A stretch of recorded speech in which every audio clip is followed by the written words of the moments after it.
Hello, good evening. Welcome. This is Camnet Television Main News. My name is Jeffrey Ziambo to present. And our top stories in the news tonight. Heavy rains submerge over 120 crop fields in MUCHABI area of SHAKUMBILA, CHIEFDOM. An energy expert urges government to take a bold step and increase electricity tariffs. A LUSAKA businesswoman testifies against a man who sodomized her autistic son. In international news, Cameroon journalists urge investigations after death of colleague. And in sports news, Zambia pool national team ready to defend the title.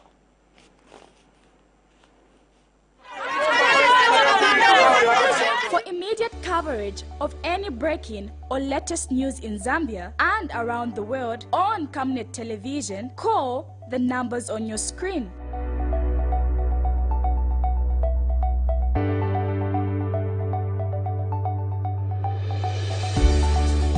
Camnet Television, bringing to your screens fair news, impartial news, credible and reliable news all the time. Get the whole truth on Camnet World News.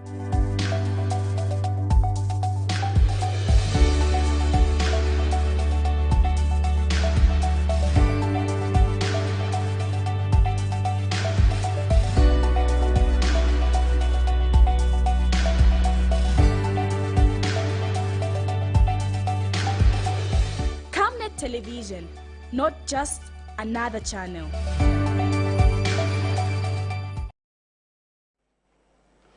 Hello, another news in detail. Over 120 crop fields in MUCHABI area in SHAKUMBILA chiefdom of Mumbwa district in Central Province have completely been submerged in water following heavy rains being experienced in most parts of the country. The District Disaster Management and Mitigation Unit, led by the Mumbwa District Commissioner Namukulo Hayumbu, have toured the area to appreciate the damage and have expressed sadness over the matter.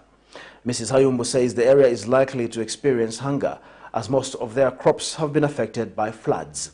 She has, however, called on the National DMMU to come to the aid of the people of MUCHABI area in SHAKUMBILA chiefdom. Details in the following report. This is not a river or a stream as it may seem to be, but one of the crop fields that has completely been submerged in water following a heavy downpour experienced in MUCHABI area of Senior Chief SHAKUMBILA's chiefdom in Mumbwa district. The District Disaster Management and Mitigation Unit Committee has visited the area to assess the extent of damage.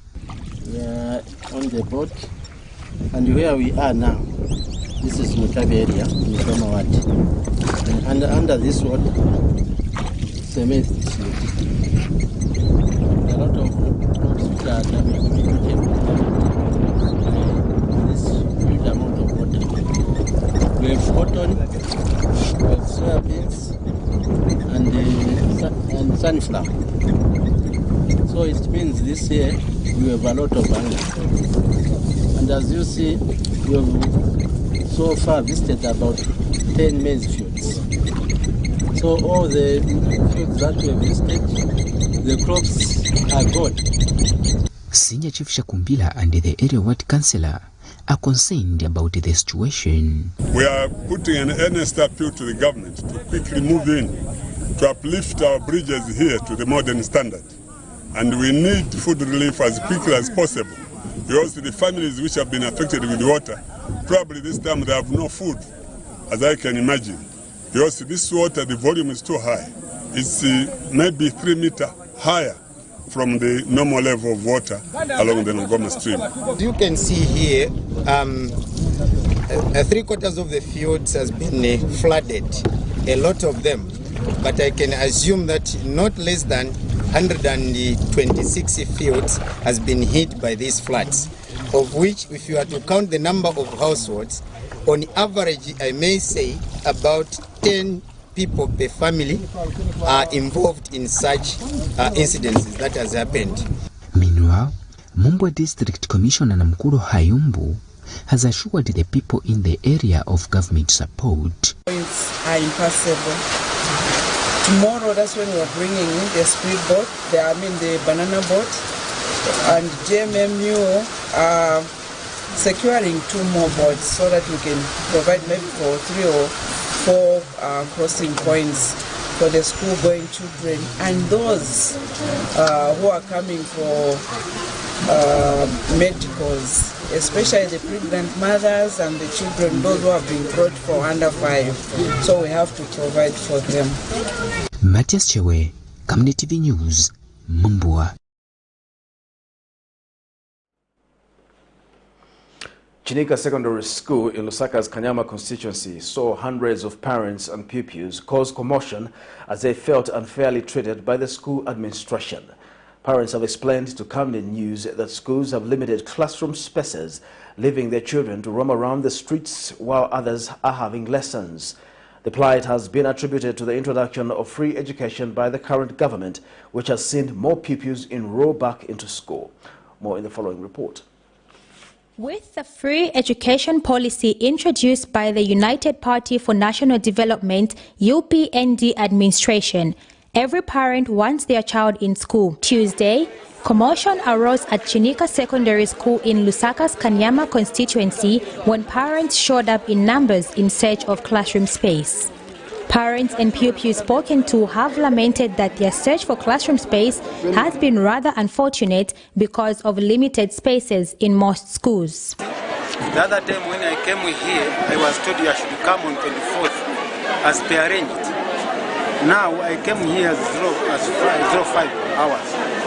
Now they are telling me the other story that there are no places. After promising us to say that on 24th things will be right. Butumone kwabana n'abapasa bengi ero n'abapasa n'abakwatambaliza utasoma nomba twaya ku masukulu baleti ama space takuli nomba ko twala abana ni kwisa tulirishanya ku buteko butuloleke shape. Our situation tabakontrole batwebele kuti mukwese bonse pa 24th lelo nomba tapati ofe batwebele bayisile twe bayishilelanda fyati ama places nabo chap efyo batweba that's why abantu beminine fyefine tapati okwatitire kwa andona ima issues andona tapati. They have since appealed to the government to build more schools and create classroom space if the free education policy is to be achieved. To the President, the Republican President, HH, please help us. Akainde HH, please help us. We voted for you so that our problems can be heard to you.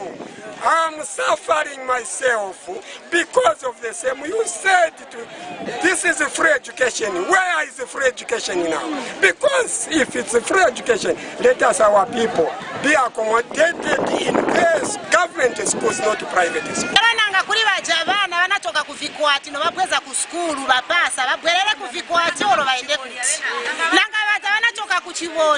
Babwerera ku skulu bapasa babwerera ku chiboria oro baende kuti soti pempa bane bakati kumanga ma schools chiri bwino baike 3 sessions mwana aliyense apeze malo ku government. Meanwhile, District Education Board Secretary Ian Mioba has assured the affected parties that the government through the Ministry of Education is working towards ensuring that all pupils are allocated into schools. But we should also appreciate that each school has a limit of people that they can enroll.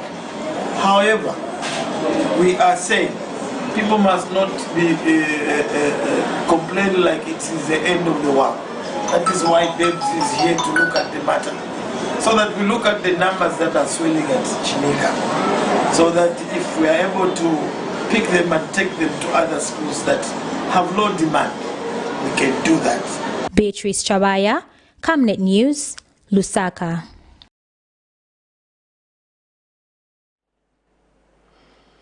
Bwacha constituency member of parliament Sidney Mushanga has urged government to work on the deplorable roads in Kabwe district. The lawmaker, who is also the immediate past Central Province Minister, says he is concerned about the bad state of almost all the roads in the district. He adds that if left unchecked, most of the roads will become impassable. And another concerned Kabwe resident, Gabriel Nsofwa, who is also a clergyman, says the poor state of almost all the roads in the district has caused unbearable misery to motorists who have been buying spare parts almost every week. Bwacha constituency member of parliament Sidney Mushanga bemoaned the deplorable state of roads in his constituency. The lawmaker fears that with the onset of the rainy season, most of the roads in his constituency will become impassable. The lawmakers since challenged the central government to address the situation in the area. The biggest challenge that we have in the constituents, the roads are still bad, then also drainages, especially during this period of time when it is raining. This road is very important to the people of Wacha and Kabwe at large because it connects the populace of Kabwe to General Hospital, Kabwe Central Hospital. But as you can see, the road is in bad shape. Potholes are all over. There are pools of water everywhere. So it's very difficult for people to pass and transport their goods. If you can go further, and that side you see some contembers, people make money using this road. But it's very in a very bad shape. Our appeal to the Minister of Infrastructure and Urban Development is to quicken the process of identifying a contractor to work on the township roads, not only in Wacha parliamentary constituency but in the Kabwe district, because I'm aware that even the other side of Kabwe, that is Kabwe Central constituency, the roads are not okay. Early last year, upon assuming office, the New Dawn government terminated the contract of the contractor, Asphalt Roads Zambia Limited, on allegations that the contractor failed to beat the deadline. Because I've got complications here, whereby from 2013 we have done 55%. And also as a contractor, Mr. Senior, you don't, as a contractor, you're supposed to inject money. You don't just rely on us. Excuse me, sir. You must please go and speak to the Minister of Finance. We had meetings with him last week ago. We went and borrowed another 10 million 3 months ago, to pump into this contract, which we have done. Because we're getting to a point where we were just pumping money in all the time. We've pumped enough money in here. If you take what percentage is outstanding, in other words, there's 40 million that we surprise ourselves, that we pumped in ourselves. More than 99% of urban roads in Kabwe are in a deplorable state, making it difficult and expensive for motorists when it comes to maintaining their vehicles. Petronella Msangulule, Camnet TV News, in Kabwe, Central Province. Villagers in Kasenga Ward of Chongwe District of Lusaka Province say the continued lack of electricity at a number of villages in the area is perpetuating the cycle of poverty in their families as they have limited business opportunities. Speaking to Camnet News, one affected villager, Jim Banda, says while citizens in urban areas with access to electricity have a number of business opportunities to choose from, theirs is mostly centered on agricultural products in their raw form. He has therefore called for the process of rural electrification to be expedited to ensure that certain parts of the country do not remain lagging behind in terms of economic emancipation.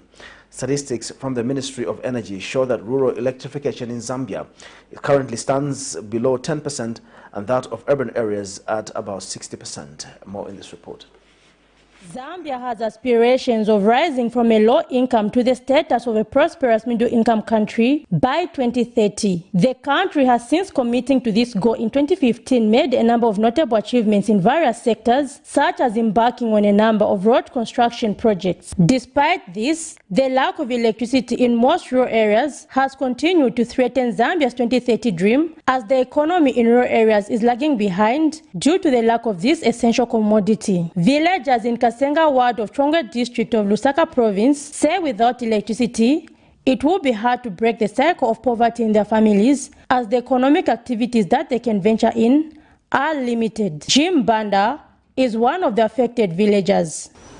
Malaiti kuno kulibe umetiri ku areas tuvutika ndani ya malaiti chetifunira malaiti kuno tinanga ngaziwoda konkuku faka mafiriji ugulisa yomunishipaje atitandizikako neni futi malaiti kaika mnani ngambati njira zambiri zamene ngatitandizire ngozi tingakale kona ma TV kuti tisamba ko vota manje tibe malaiti ma TV tizatamba bwanje kulibe mati zatambira so chimwe fudandaula kuluma ngani ya malaiti.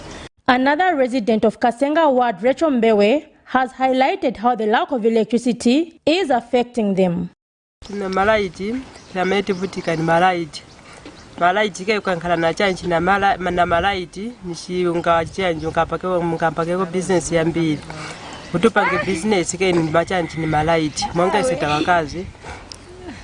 Vofunika chanchi kutupange business ni chanchi ni malaiti vofunika ni vambiri. Wapanga ko tumukoyo funika wayuka ko mchanchi wa bodako tuchanchi tumo wayuka ko mchanchi mfridge na drinki once funika so pesa kati malaiti kwa mene kupesa kama malaiti chabe nkutaji malaiti tinayo kuchanchi kutali. 2022 statistics from the Ministry of Energy show that less than 10% of rural areas are electrified in comparison to over 60% of urban areas, has been indicating government's intention to scale up the rural electrification project in rural areas through the extension of the grid network and deploying off-grid solutions such as mini-grids, solar home systems, and the provision of solar pumping technologies. The exercise of rural electrification has been identified as a costly one, and members of parliament have been advised by the said ministry to complement government efforts through the Constituency Development Fund, CDF. Zipporah Mshala, Camnet News, Chongwe District. Energy expert Johnston Chikwanda has maintained that there is a need to increase electricity tariffs at a tune of 17% per year in a period of 5 years in order to migrate to cost-reflective tariffs and increase investments in the sector. He says Zambians must bear with the government if they increase the electricity tariffs, failure to which the load shedding will worsen and may reverse the gains that have been made in the economy. Mr. Chikwanda says accelerating economic development will not be achieved and Zambia will make poor progress in the eight SDGs which depend directly on energy and include decent jobs and poverty alleviation.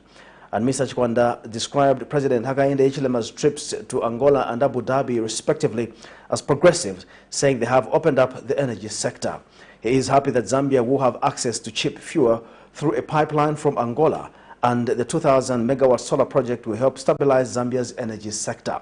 He has therefore appealed to traditional leaders to support these robust energy projects by making it easy to acquire customary land, as the pipeline from Angola will pass through different chiefdoms both in Angola and Zambia. More in this report.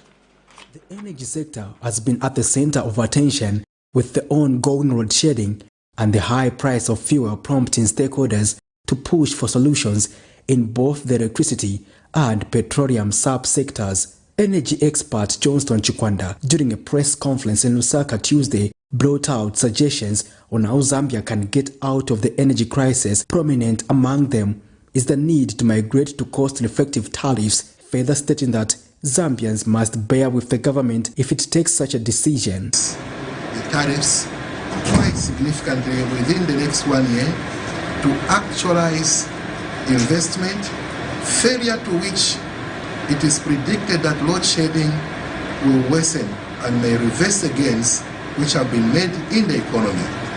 In addition, accelerating economic development will not be achieved, and Zambia will make poor progress in the 8 SDGs which depend directly on energy and include decent jobs and poverty. And Dr. Chikwanda has described President Hakainde Hichilema's recent trips to Angola and Abu Dhabi, United Arab Emirates respectively, as progressive because Zambians will have access to cheap fuel through a pipeline from Angola, as well as the 2,000 megawatt solar electricity project that will help stabilize Zambia's energy sector. And Dr. Chikwanda has also appealed to the government to revisit the lengthy and cumbersome approval journey for the energy sector projects. I wish to appeal to our traditional leaders, their Royal Highnesses, to support these robust energy projects by making it easy to acquire customary land. As a pipeline from Angola will pass through different chiefdoms, both in Angola and Zambia, the 2,000 megawatt solar project will not be built in one location, but will be unbundled and built in different chiefdoms. I plead with them to make it easy to issue letters of consent These are multi-billion dollar projects which will be in their chiefdoms. I also want to appeal to government to revisit the lengthy and cumbersome approval journey for energy sector projects. The journey starts with local government, land acquisitions, approvals for drawings. Then you head to the Ministry of Green Economy and Environment through the Zambia Environmental Management Agency, ZEMA, and ends with Ministry of Energy through the Energy Regulation Board. If you are fortunate, it will take you 1 year to conclude these approval processes before you could start your procurement of materials, most of which have to be imported, and then you go into construction. He also highlighted that in the wake of load shedding, the Energy Regulation Board, ERB, must take more interest in the price of solar panels and batteries. He notes with concern that despite government waiving taxes year in, year out, the price of solar panels and batteries has remained high in the country. Patrick Soko, Camnet News in Lusaka. Consumer Unity Trust Society Country Director Angela Mulenga has observed that the 8-hour load shedding is still problematic and undermines the productivity of micro, small and medium enterprises. Currently, power utility firm ZESCO is load shedding consumers twice daily for a total of 8 hours. But Ms. Mulenga points out that business operators are the most affected, resulting to loss of production that in turn impacts negatively on their livelihoods. Ms. Mulenga said the high cost of fuel has increased the operating costs for MSMEs that can afford generators, which has an adverse effect on performance and production, and the electricity challenge is worsening the problem.